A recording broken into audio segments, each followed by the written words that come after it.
Hello, this is the fourth and final slide presentation in our four-series lecture on theories, models, and framework. And we're going to start this lecture with the problem behavior theory.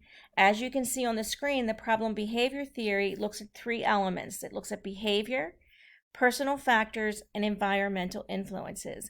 And we're going to talk about some examples now so you can see how this works.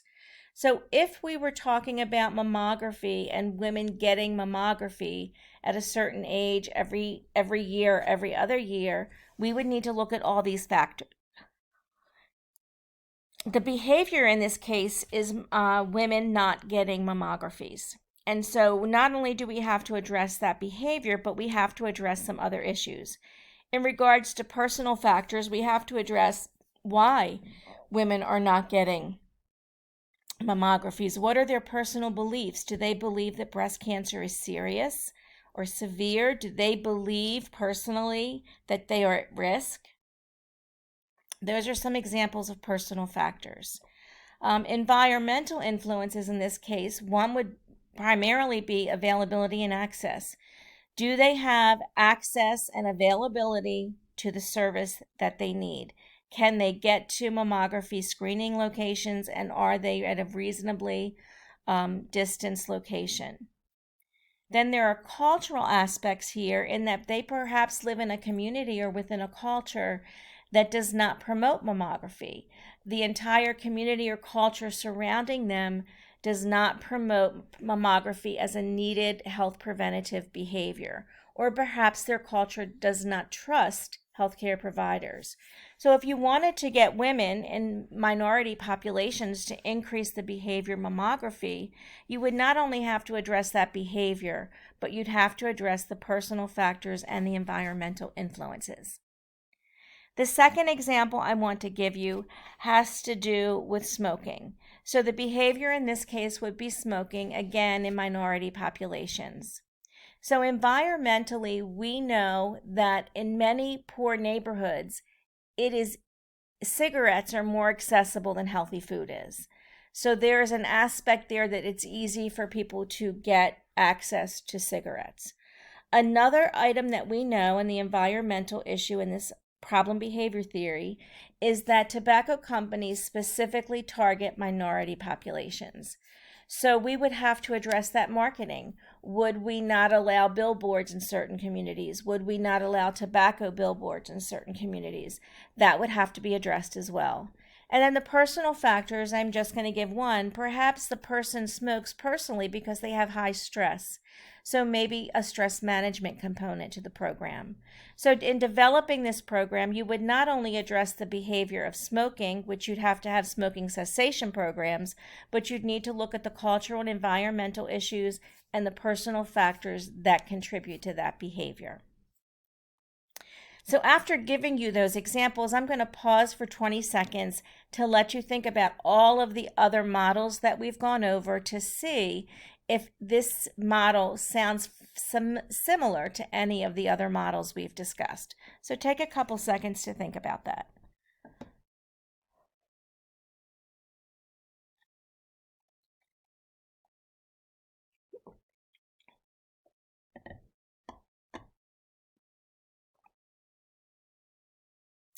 So there's several models that people often bring up with this. One is precede proceed, because the precede proceed model asks you to look at predisposing, reinforcing, and enabling factors. And those are addressed here in the personal and environmental influences. If you listen to when I talked about personal factors, I mentioned elements of the health belief model. Do people think it's severe? Are they susceptible? Do they have self-efficacy? Again, there are elements of that model here. And the third element that is here is the social learning theories, because in this model, it infers that for every action there is a consequence. So if someone is highly stressed, that will influence behavior. If cigarettes are easily accessible, that will affect behavior. Their behavior may encourage places to sell more cigarettes. So these are all factors where there is an initial behavior and a consequence. So those are the three main theories that you should hear when you hear this theory discussed. To date, this theory is almost always used with adolescents, and it's always used with high risk or problem behavior, such as not using condoms or using alcohol or other drugs. So that is a basic overview. And the problem behavior theory, what this does is it looks at the relationships of those three aspects of health behavior. And you would use this if you're studying high risk behavior and you wanted to see how those three elements interacted in relationship to the behavior. So the next model is the social ecological model. And as you can see on the screen, this model has various levels to it. There's various components. The first one, the smallest circle, is the individual person. What are their knowledge, attitudes, and behaviors? Then you need to look at that person in an interpersonal aspect. Where are their formal and informal social networks? Who is their family around? What are their friends like? How does this person interact with those other people in relationship to a healthy behavior? So, for example, if you're trying to work with one person to alter their diet to be more healthy, but everyone in their family and all of their friends continue the unhealthy eating patterns, it is highly unlikely that individual will maintain the healthy behavior. And that is true for pretty much most health behaviors.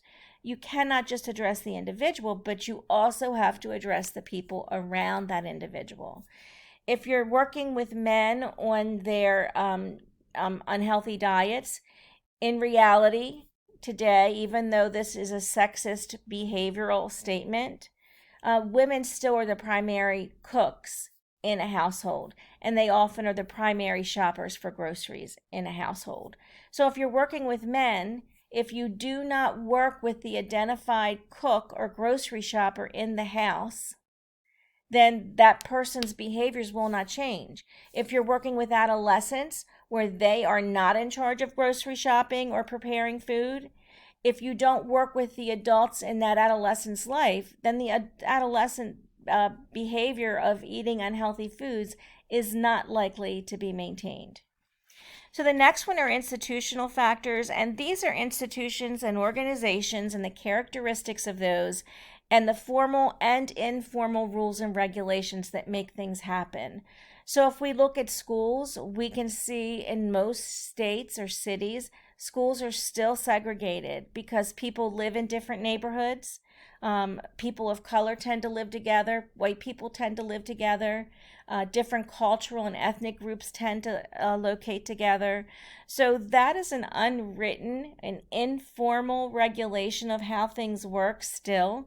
And so that then presents other problems in relationship to health. If you look at the criminal justice system, there is institutionalized racism there. Things happen to people of color differently than they happen to white people. And again, that is an informal set of rules and regulations. And we've seen that consistently with the use of cell phones videotaping the criminal justice system doing certain things. It's not just the police, but it's the entire criminal justice system. Prosecutors prosecute crimes differently. Poor people cannot afford a high-priced defense attorney. Wealthier people can afford a high-price defense attorney. So there are all these factors that may be unwritten that are influencing healthy behaviors. Then the community factors are the relationships among all the people and all the institutions, the community. How do they all interact in relationship to a healthy behavior? So if we go back to mammography, if the health institutions are not available to people, and it's an informal written rule that we just have fewer healthcare facilities here and we don't try to go into the community, and the community itself does not trust healthcare providers, then that person's behavior to get mammography is highly unlikely to occur. And the final element in the socio-ecological model is public policy. And these are actual laws and policies and regulations that are put into place. So the fact that all states have a law that you have to use seatbelts is a policy that promotes healthy behaviors. The fact that we have laws on speed limits also promotes healthy behaviors. I believe every state has policies in place or regulations that prohibit smoking in buildings. So these are all examples of public policies that are put into place to promote healthy behavior. If you look at the pandemic, not having a national regulation to promote healthy behavior of social distancing and wearing masks has negatively impacted the way the United States has dealt with the pandemic. So national policies and regulations typically just present a focus of where everyone should be. And when those policies come from the national level, it tends to move the entire country in one direction. So they have a strong need for public policy and how it relates to health behavior. So while I've talked about the social ecological model, I've used a variety of examples throughout the model. So I'm not going to discuss a specific example at the end like I've done with some of the other models. This model, in summary, looks at the relationships among various elements. The reason why you would use this or when you would use this model is if you're trying to address health behaviors and your program is addressing several layers of the 5. So if you're addressing at least 3 layers of what's in the socio-ecological model, you really should consider using this model to help guide your program. And we have one more model to talk about, and I do this last because no matter what model or theory or framework you're using, considering the diffusion theory is really helpful in your program planning. And so what it does is it looks at diffusing ideas into a population or community. And what that means is when you open a bottle of perfume or cologne, the smell diffuses. So initially it's only in a small area, but then eventually it just spreads out everywhere. And so that's what the diffusion theory is based on. One aspect of the diffusion theory is the 80-20 rule. And there's a couple different elements to this. One element is that 20% of the population typically really cause 80% of the behavior. So it's only a small percentage of the population that use a lot of drugs and end up very sick from them.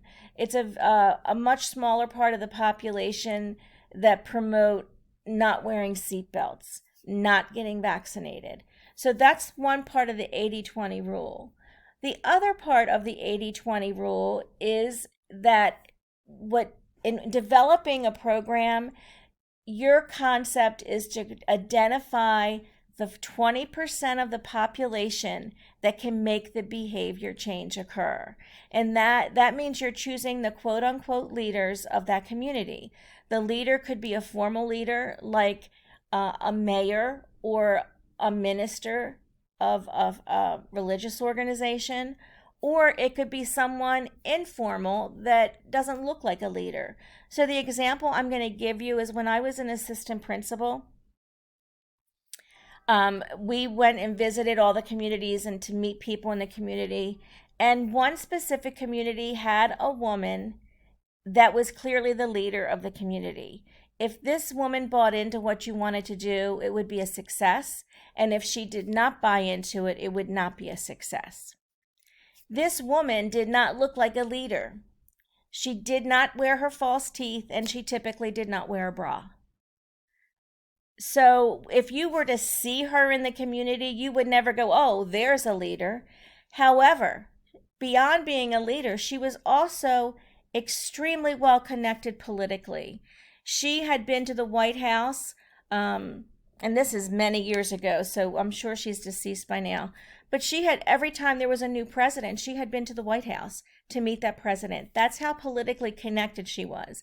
I'm assuming she wore teeth and bra to the White House, but I don't really know. The point of this is you cannot always tell who the leaders are just by looking at people. Oftentimes, the leaders in a community do not look like leaders. So finding that 20% of the population that can make a change occur is critical, because if you can get that 20% to buy in to what you want to do, they will then diffuse your program or your ideas or healthy behaviors into the community. One way that's very clear to do this, and there's many ways to do it, but one is through peer education. So when colleges hire college students to teach other college students about rape prevention or not overusing or abusing drugs, that's an example of this theory. We're taking community members, which are college students, and we're training them how to train other people. If a hospital takes community members and trains them on how to address diabetes in their community, and they're called community health workers, and they then go out into their community, that's an example of this 80-20, finding that 20% of the people in your community who can make change happen. There's another concept that is not on this slide that's very important, and it's called the tipping point. And the tipping point, if you think about scales, you're adding your program into 20%, then 30%, then 40%. At 50%, the two sides of the scale are even. But once you get above that 50% of your population, you've now tipped the scales. There are now more people participating in the healthy behavior than not participating. And so that is the goal of the diffusion, is to get to that tipping point where you eventually get the majority of the population in your community to do the healthy behavior or to commit to your program. So this is really used anytime you're trying to address attitudes or behaviors in a community, because you really need your program to diffuse into the community if you want those changes to happen. And so anytime you're addressing those changes or attitudes, then you should consider using this model or theory. So this takes us back to the very first slide in the very first set of lectures, and that is, when you are selecting a model, these are the things you consider. Is it appropriate to your program and your population? We've just gone over a whole series of theories and models. They would all not be the best one chosen for your population. Every time your population changes or your program changes, you need to stop and think, which theory, model, or framework really addresses this group or this program? The preference of the stakeholders. When you meet with your population and your community, do they have a preference? Do they, in talking to you, clearly indicate that one model, framework, or theory would work better? How much time is available? If you need to change organizational behaviors in 1 year, that theory of organizational change is not going to help you. And if you only have 1 year to change an organization's behavior, it's highly unlikely that that program would meet with success. How many resources are available? How many people do you have? How much money do you have? And time, again, is a resource. All of those elements need to be considered because, for example, if you have money to hire peer educators or you have money to hire community health workers, then that diffusion theory might really work for you. But if you don't have those funds or those people, then that may not be the best model for you to choose. The degree to which clients are involved. So if you think about the health belief model or the pre-seed model or the social cognitive model, people in those programs are not as engaged as when you get to the diffusion theory. In the diffusion theory, your community is actually highly engaged in your program as a partner. So those are elements to think of also. If there's a funding agency and the funding agency dictates what model or theory you are to use, then that's what you have to use. And again, your personal comfort and knowledge. So as you're planning your program for this class or any organization where you go for internship or a position, you need to always consider what is your personal comfort and knowledge of a model so that you can actually use it as well as possible. So that concludes the lecture. I hope that you're able to better apply all these theories and models, and hopefully you'll be able to write about them in your papers as we move forward.